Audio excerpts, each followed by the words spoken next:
International Media TV. Television that listens to you. Hi, I'm Johnnie Burrell. Welcome to the program.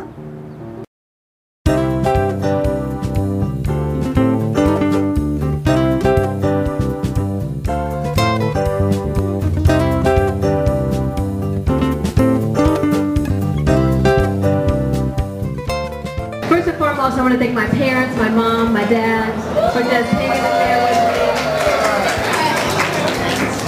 me. They've just been my rock through this whole process and just really encouraging me to keep moving forward.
Congratulations on this successful 5th anniversary of Cuisine Noir. This is my first time meeting you, an opportunity to speak to you, and I wanted to say first of all, I really appreciated you introducing your parents and acknowledging them, and they are so sweet and they must be so proud. Thank you. They've been my rock. They really have, and I've just been blessed to have a very supportive family who didn't say, what are you doing, and just looking at the different risks I was taking. They never once said give up, and I love that about them. It's never very once. important to have that support, so you're very blessed. Thank and then you. I also appreciated you acknowledging your whole team and your sponsors and supporters, because like you said, it takes a village to build a produce business. this, right? To do a business, and as an entrepreneur, I can so relate to that. Yes, So tell me a little bit about this journey and what inspired you to do Cuisine Noir, and starting in 2009, right? Well, basically, I was approached by the founder, Richard Purnell, who is here tonight, and I was approached to do PR. And I'm a writer by heart. I've been writing since the 5th grade. I would write short stories. I would write professionally. And when he brought this to me, I was like, that is so interesting. So long story short, we went through introducing it in 2007 online, and then we just started to see where the direction was going. He was maybe going in a different direction. So I said, you know what? I'll take it over and I'll build it. And I just incorporated travel and really just started branching out from there, because there's no other magazine really doing what we're doing. Right, right. Was it online originally? It was online originally, and then we soft launched in 2007 bi-monthly. Then when I took it over in 2009, I launched it monthly in September, and then I launched it into print in 2011. So we're currently online monthly and then quarterly in print. Quarterly in print. Okay, I'm glad. And where do you actually publish it? We publish in Oakland. In Oakland. We publish in Oakland. Okay. What space in Oakland? Actually, well, my publisher, we're downtown Oakland. Downtown. We're downtown Oakland. Fantastic. Okay, that's wonderful. Yeah. So, what's your vision for where you want to take it? The publication. We've really been embraced of showcasing stories of blacks in food, wine, and travel. And the interesting part is just as my team is diverse, our readership is diverse. Yeah. And so I want to continue from here. We're going to really branch into the African diaspora. So we're going to dig more into what's going on in Africa, Brazil, Puerto Rico, over in the UK, over in Europe. That's what we really want to do, because those stories are untold. Right. And so that's where we really want to see that international presence more. Right. And is your mission to educate people of African descent? It is, because we are a food and wine magazine about African Americans, but it's been great because, I still show up and I'm the only black media at a champagne tasting, at a wine tasting. So there's still spaces that we're not into. There's a whole world of food and wine that we are just not invited to come to that table, or we're just not at. And we're big foodies, and that's the one thing that I'm really doing through this magazine is is eliminating that perception that we're just soul food, we're just barbecue, we don't know how to do gourmet, we don't eat foie gras. We're getting rid of those perceptions, and they're seeing that. And this audience is indicative of that because they're big food and wine fans. Yes. They love gourmet. Our chefs love gourmet. They can go up against the Wolfgang Puck. So that's what we're aiming to do with this publication, is to really show the world we're more than barbecue, we're more than soul food. Absolutely. And I noticed that everything that we're sampling tonight, for the most part, is very healthy. Yes. And there was one dish with kale and zucchini, and that's not and black intentional eyed peas. either. It's just, one of the things that we're doing is just getting back to the basics of fresh fruits and vegetables.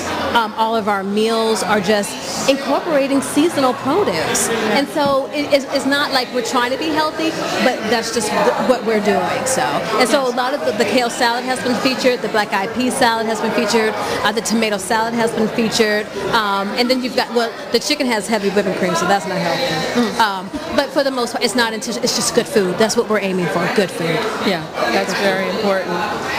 And you have a range of people here, as you said. Yes. They have very eclectic take. I was standing at a table with two ladies from Fresno.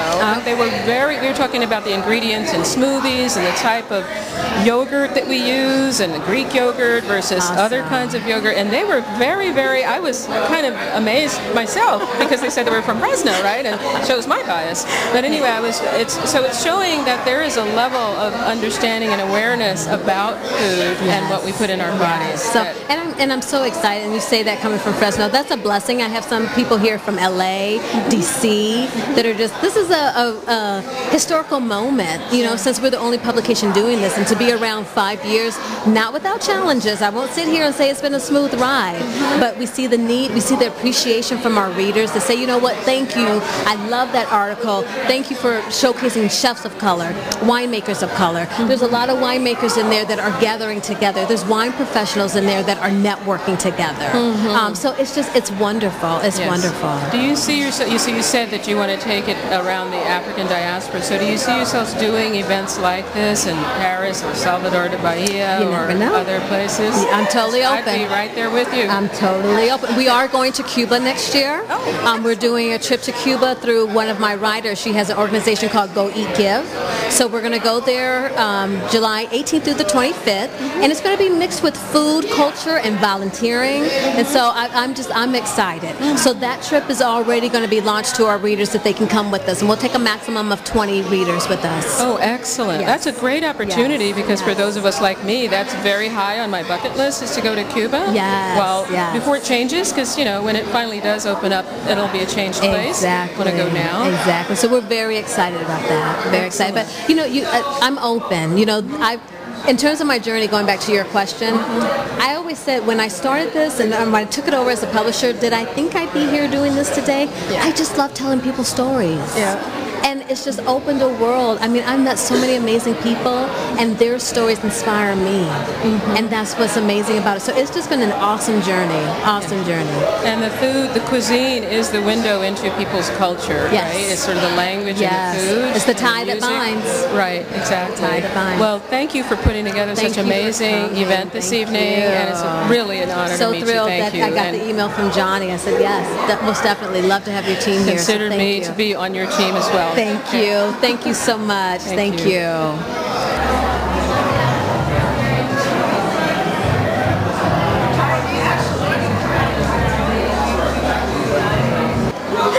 Hi, Raymond. How are you? Great. Tell me about Indigene and how you got started in the winemaking business. All right. Indigene Cellars is a small family-owned winery from Carmel Valley, California. We do unique blends and big, bold varietals. Indigene was made, the concept of Indigene was, I had a unique experience of being a mobile wine bottler, a guy with a machine that custom bottled and labeled wines for wineries all over California.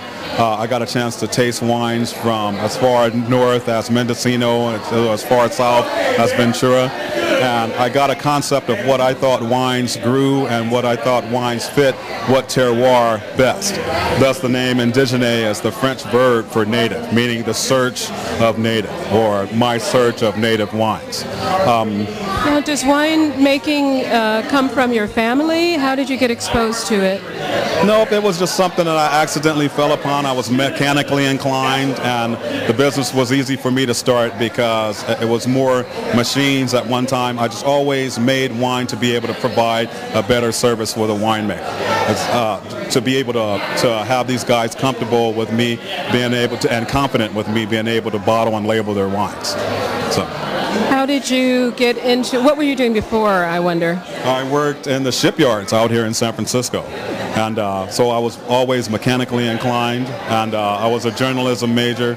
I wasn't able to make that career work out, and I took a small job at a winery down in Paso Robles, California, and went from there to striking out and starting my own business with a mobile custom bottling and making wines all the time, like I said, to provide a better service. And now I'm just in the wine business. It was an easy transition to go to making wines on my own.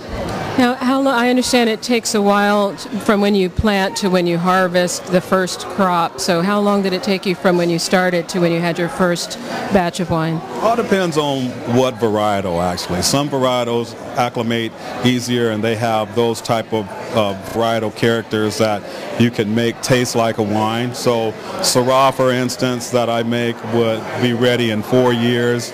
Some wines like Cabernet, Riesling, those are more of almost a 6-year term that you would be able to have optimum wines that came from the vineyard, showing that vineyard's varietal character and that vineyard's terroir.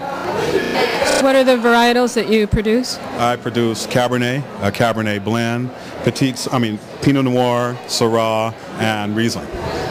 Fantastic. So when you say it's a small production, how many barrels is it per year? It's 1,500 cases. It goes anywhere from 40 to 60 barrels a year. That's all microcosm of a couple of small varietal. Pinot Noir, like I said, is about 200 cases.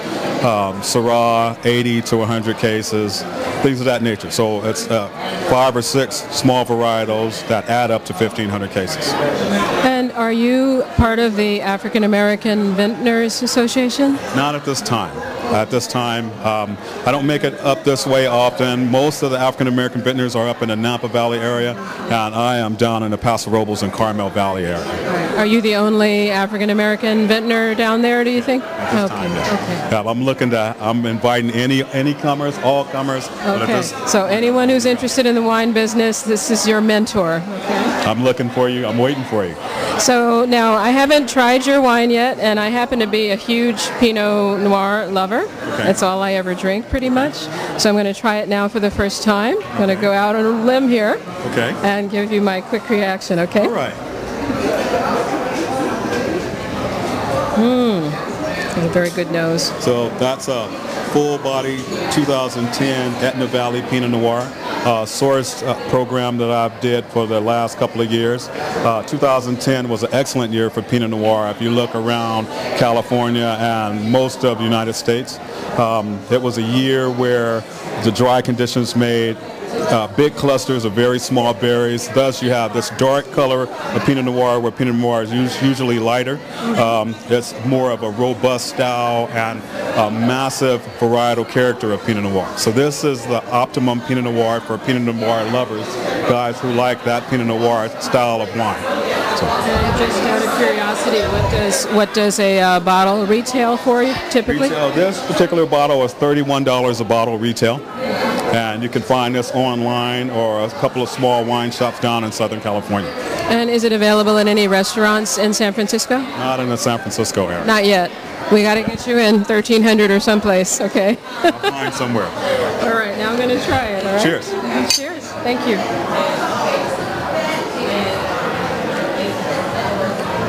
Notice the big varietal character. Very big, very complex, but Smooth, yes. So it's a light style with a voluptuous knack to it. So. Yes, excellent. Well, thank you for talking to us, Raymond. I really appreciate that. And appreciate your time. Thank you for being here tonight and part of this event. Take Cheers. care. Take care. Thanks. Okay, this is Ron Tanner with the Specialty Food Association. We're here at the Cuisine Noir event with 12 of our members' products, all of which go good with wine. But of course, you know everything goes good with wine. Is that right, Shafina? That's absolutely right. What a pleasure it is to be here, and thank you for inviting us. We have a number of products that are donated by our members, all of us in support of the magazine and this lovely event. We've been tasting chickpea products with wine, veggie chips with wine, apple chips with wine, all kinds of chips with wine, and the members are very happy to be supporting the event tonight. Hi, Richard. Hi, how are you? Great. Thank you for speaking to us tonight. So I understand you are one of the founders of Cuisine Noir? I am the founder of Cuisine Noir. I started it back in 2000. And when I was in Los Angeles, and then I brought it up to Sacramento, and where I met Vicky, and we partnered to bring Cuisine Noir to paperback and to the internet. So what was the original concept behind Cuisine Noir? What were you trying to achieve? The original concept is that I noticed in certain mainstream magazines that African Americans wasn't being represented. One particular magazine, every year in June, they would have the new aspiring chefs on the cover. To be like 10, 15 chefs. Not once over 20 years did they have an African American on that cover. So I used to write letters and try to call them, but I said, you know what? Why complain about it? Do something about it. So that's when I came away. It was originally called Black Cuisine, and I wanted a publication that would represent African Americans, that was chefs, that were cooks, that had their own eateries, their recipes. You know, if they were in wine or anything to do with food, I wanted to have them represented throughout the publication. So in LA, I sold the concept to a local black-owned newspaper, and they took it and they ran, you know, it was like an insert in there, and for about a year, and then I decided to move back to Sacramento. So I took the concept, brought it up here, and then that's when I met Cherie, V. Cherie, and together we started on the internet, and then finally put it into paperback. So the change from Black Cuisine to Cuisine Noir, was that to you know, the message is more global, it's more international, not just, you know, American? Exactly. It was definitely go to international. And the reason I changed it to noir because of my French background, you know, being Creole, I wanted that little flair to there. And everybody says it's supposed to be Noire, and I said no, I don't want to be it that way. I want it to be without that. And so it just basically just still means black cuisine, but just in the reverse, you know, food of African American nature. And you were telling me earlier that you were raised in Sacramento, but you're from Louisiana originally. Yes, so what kind of cooking and food did your parents do as you were growing up? Basically the traditional Southern cuisine, soul food, etouffee, shrimp, Creole, things of that sort. Then basically got into the soul food, the fried chicken, the fried fish, the okra and gumbos and things of that sort. My parents grew up in Louisiana, migrated to Oregon, Klamath Falls, then finally to California, and then where I was born in Sacramento, California. So then I picked up on it, you know, and just ran with it, I guess. So where do you want to take, and I asked this Cherie earlier, but where do you want to take Cuisine Noir? What's your vision? I think Cuisine Noir deserves to be it is an international because it's the internet, but as a paperback, I want it to be in every home. It's not, even though the recipes is representing African Americans, food is universal. You know, so anybody can learn how to cook. African American chefs just don't cook soul food. You know, we cook, you know, your white sausage, French, Italian, Asian. We cook all different types of food, and so that's what we're representing. You won't see that much, say, black food or soul food in the magazine. You're going to see a lot of gourmet recipes that's in the magazine. You know, so it's and I just look at it as being just as big as Bon Appetit or Gourmet Magazine or any of those mainstream magazines. It's just really profiling African American chefs and cooks, waiters, busboys, wine connoisseurs, the whole 9 yards. So I have a question for you. Now, there is an African American Vintners Association. I'm wondering if there's any kind of African American or African Chefs Association. There is an African American. It's called the BCA, the Black Culinary Alliance. It's out of the East. It's on the East Coast. Tried to get it on the West Coast. Ran into some red tape. So what I did, I started the Association of African American Chefs on the West Coast. So we have members. There's a Facebook page. You go to Association of African American Chefs on Facebook, and you can join there. And then we have what I do annually is bring together black chefs, black farmers, and black wineries together, and I honor those who are still in the business, who are doing things for their community, and just for being in this industry and staying in this industry and not giving up. Excellent. And just to mention a couple of places, since you talked about that, Farmer Brown's, are they part of your network? It's a place I love to go for brunch, by the way, Sunday brunch. You know what? I haven't been there. I've heard about it. You haven't been there? I have not been to Farmer Brown. You need to let me take you there, okay? My future plan is I'm going to do some traveling. I'm not going to be like your regular traveling show. My future plans with Cuisine Noir is go on the road, and I want to go to different restaurants like Farmer Brown's and across the country, except I want to be honest. I'm not going to go in there, oh, this is the best burger, oh, this is the best food, this is the best, this is the best, this is the best. I'm looking to say, you know what? You really need to work on atmosphere. You really need to work on service. And then if it's great, I'm going to tell you it's great. If it's not great, I'm going to tell you it's not great. Because everybody wants to sugarcoat. The Food Network wants to sugarcoat, the food and people go there.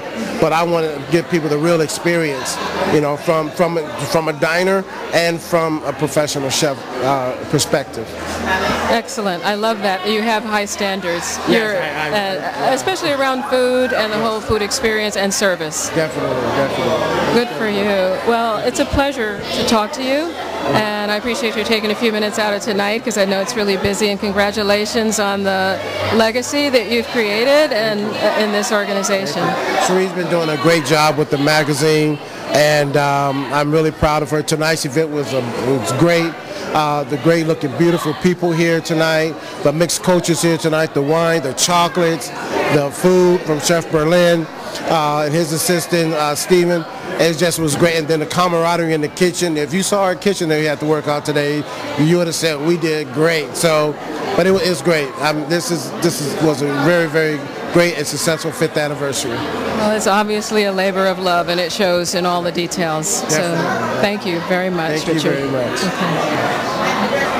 Thank you for speaking to us, Andrea. Thank you very much for having me. So tell me about you first and how you got into making brownies. Sure. So I started baking brownies by accident. I was actually attending San Jose State University.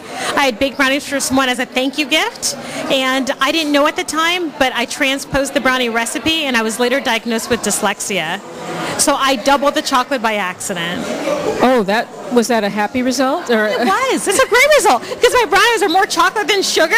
So it's just this wonderful explosion in your mouth.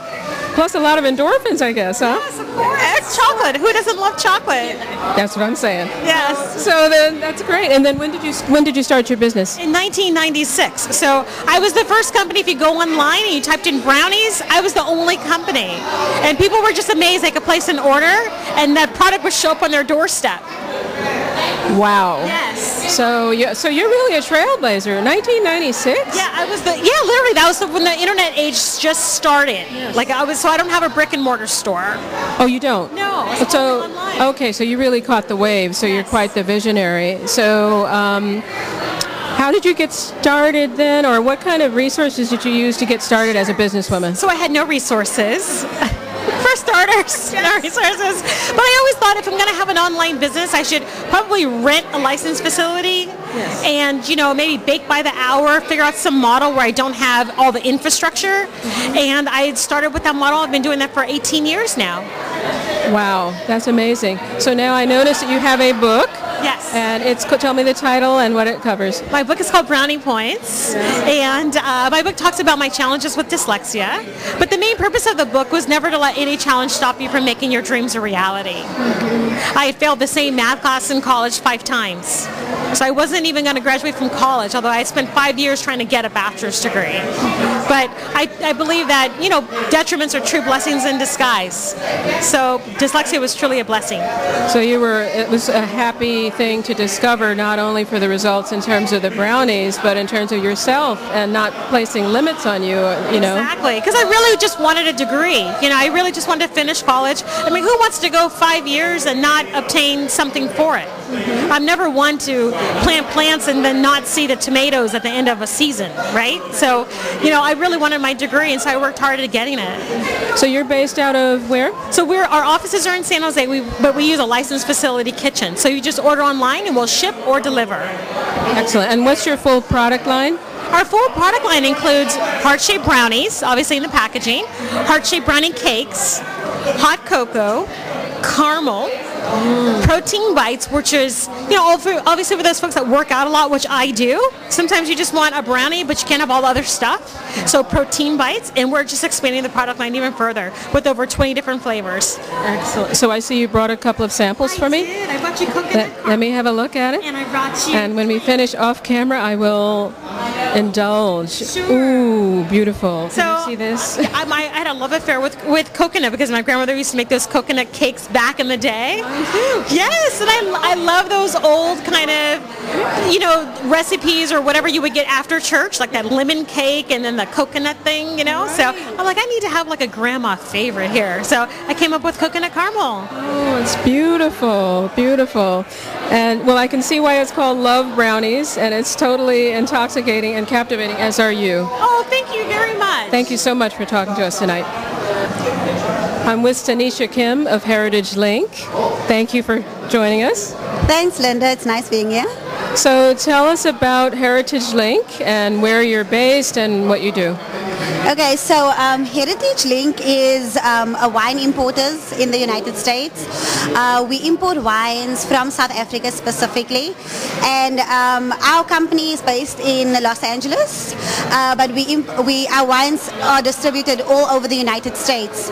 So any state that you can think of in the United States, our wine is distributed there, but all our wines come from South Africa.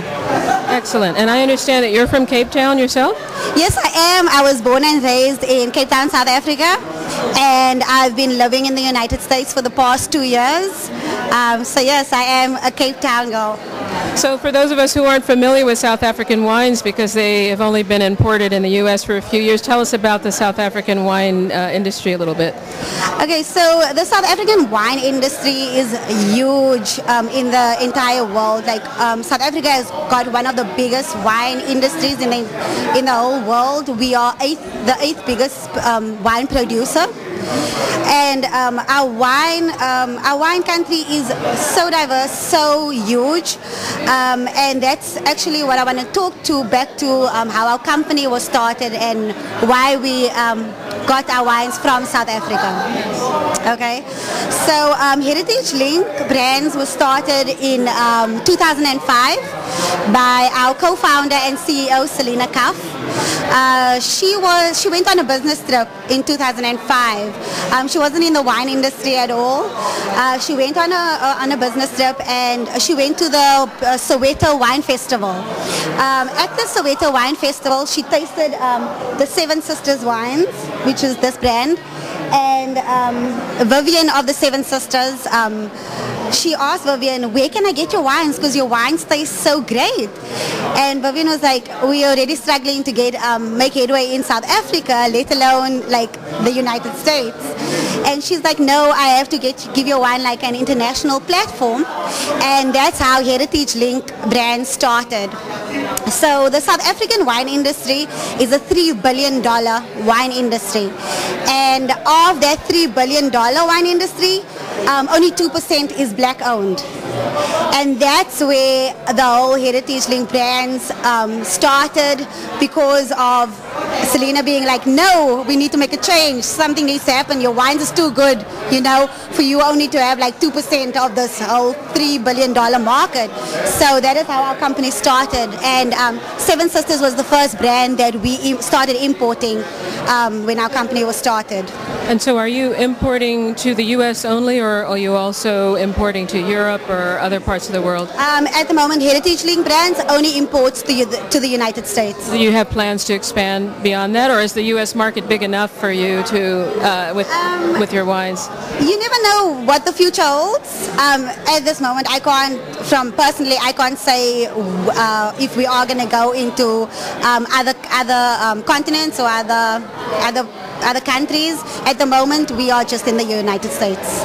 Okay, fantastic. Now, Cape Town happens to be on the top of my bucket list for places to go. Yes. So what I've heard is it is very similar to the San Francisco Bay Area. Oh, yes. What do you think?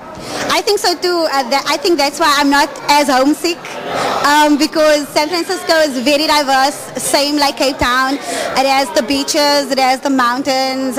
Cape Town is very similar in terms of the people that is here in the Bay Area. So I love it. I think that that's why, like I said, that's why I'm not so homesick. But definitely, you should definitely go to Cape Town and try it out.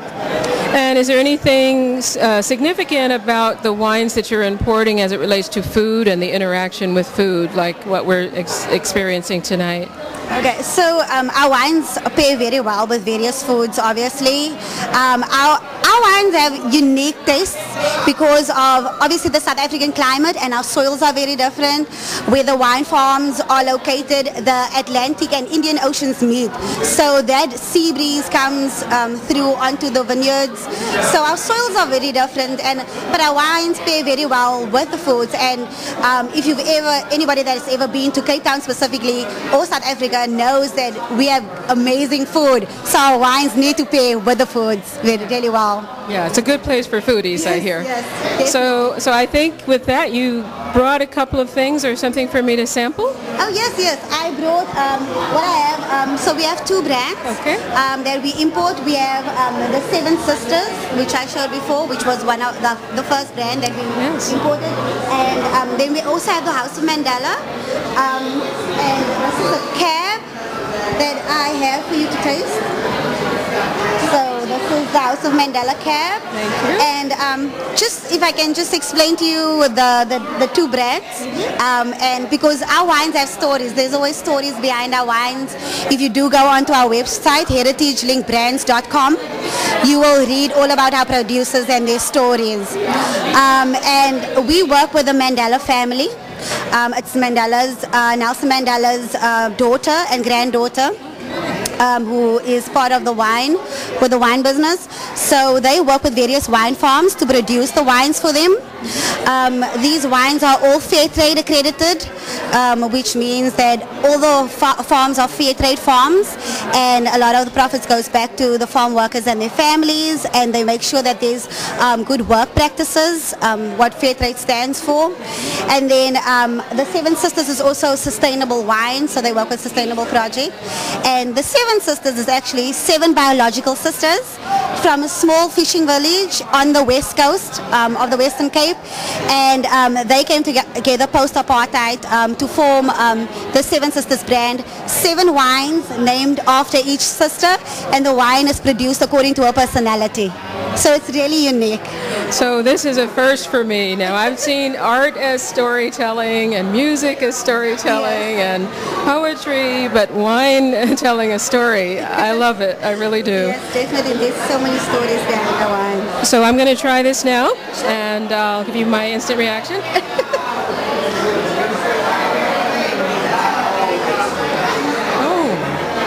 Nice, actually. Thank you. Surprise. Thank you so much. Yes, excellent. Congratulations. Now, tell me, where will we find your wines? Are they in restaurants, or who do you distribute to? Okay, so in the state of California, we work with Southern Wine and Spirits. They are our distributor, and we do distribute to various restaurants and retailers. In the state, we have store lists on our website that you can go to and find a location for you. You can also email us at info at heritagelink.brands.com to find, so that we can help you locate the wines. And on our website, we work with winetasting.com. You can order it online as well. So then the wines can be delivered to your doorstep. So there's various ways to find our wines. Excellent. Well, I'll go on site right away. Thank you very much, Tanisha. I appreciate your time. Thank you. Hi, welcome. I'm Kristen Wynn. I'm here with Cuisine Noir. We've had a great time. We did a lot of fun things, including some wonderful wine and chocolate pairing. As you can see, it was a little bit busy tonight. We're wrapping up, and there is about, 20 pieces of chocolate left at about 600 pounds. Maybe not 600, it was 60 pounds. But we had a great time. We love pairing chocolates with wine. It is part of a culinary experience that not everybody's had a chance to try. But give it a try. What we suggested tonight was to do our chocolate blueberries with a Merlot, our cherries, maybe with a Pinot Noir, and then just a little edgy, we did a coconut curry cashew with a Chardonnay. So hopefully you had a chance to try it, or you will in the future. I'm Kristen with Marich Confectionaries, or Marich Premium Chocolates. We're located in Hollister, California, and we appreciate you coming around. Thank you. All right. Hi, Daryl. All right. How are you? Very good. So Daryl Jackson, Sunburst Trading, and you are pouring some products that you'll show us in a minute, but tell us what Sunburst Trading does. Well, Sunburst Trading is a company that we started about 23 years ago, and we're a company that distributes Caribbean products. And our distribution covers Texas, everything west. Texas, we have LA, we have stores and distributors in Kansas, and all up toward the sort of the Midwest. And so when you say Caribbean products, so tell me some specifics about which countries or which islands and what products come from there that you distribute. Well, most of the products that we distribute are out of Jamaica. Okay. We do have some products that we distribute out of Barbados. We have some from Trinidad as well, but it's mainly Jamaica that we distribute most of the products out of. And so, how did you get into this business? Did you start this business, Sunburst Trading? Well, myself and my partner, Cyprian Davis, we both got together, or he got together with me, and we started out doing gift baskets one year, and essentially that kind of led into what we're doing currently right now. From gift baskets, which we had some jellies and some jams, and then from there, we just kind of went from hot sauces and... You read my mind on that one. I was about to say, I hope hot sauces. Yes, hot sauces. We do everything from canned beans. Yes. We have a product called a Jamaican beef patty. Which is an item that of course, everybody from the Caribbean probably knows, especially Jamaica. Well, since you mentioned that, because I went on a personal search for the best Jamaican beef patties that I could find in the San Francisco Bay Area, and I ended up in a place in San Leandro. I think it's called Fingertips or something like that, or Splinters. I can't remember, but that was the best Jamaican patty. But I had to go far and wide to find a good one. Now, how do I get yours? Yeah, but see, you probably hadn't had ours. No, I haven't. Absolutely. Ours is called. It's a company that out of actually New York that we get the product from. Caribbean Delights, and I tell you, this particular company, from what we've experienced over the last 20 years, they make the best product.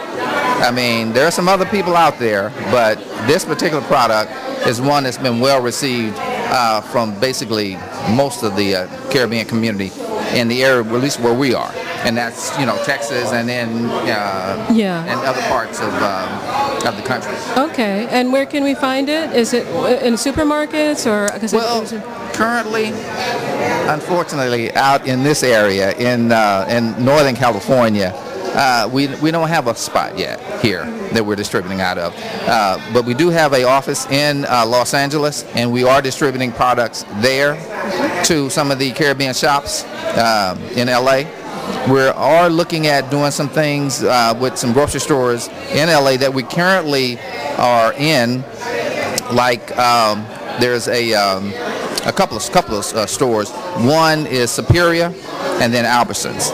They carry out a lot of products. Albertsons. Okay, excellent. So you brought a couple of samples of what you're pouring tonight, right? Okay. And I had some earlier, and wow, that was a taste sensation. So refreshing because of the ingredients. So tell us about them. Well, this is a product called Enjoy, and Enjoy is a product that is a lemon and lime with a hint of mint. And the mint is really what kind of makes it different than just your regular lemon and lime. And it's one that most of the people that try it, they like it because it's different. Yeah. Now this particular one is not out of the Caribbean. I think you said it's out of Belgium or Denmark? Is a product that is made. It's made in Denmark. Right. But it's basically a product that they kind of design for, I wouldn't say necessarily the Caribbean market, but it's a product that kind of crosses over. And it's one that has done very, very well. It's been out for about 2 years now. And in Houston and in Texas, it's been very, very well received. We're distributing in a bunch of different stores there, grocery stores, and also some liquor stores who started to buy it. Well, I'm going to look. So I'm going to look for it in Trader Joe's. I want to help you get into Trader Joe's. That's one of my favorite places. There we go. That's what I'm talking about. So let's work on that. Yes. And so thank you so much for talking to us, Daryl. Appreciate it. Thank you so much.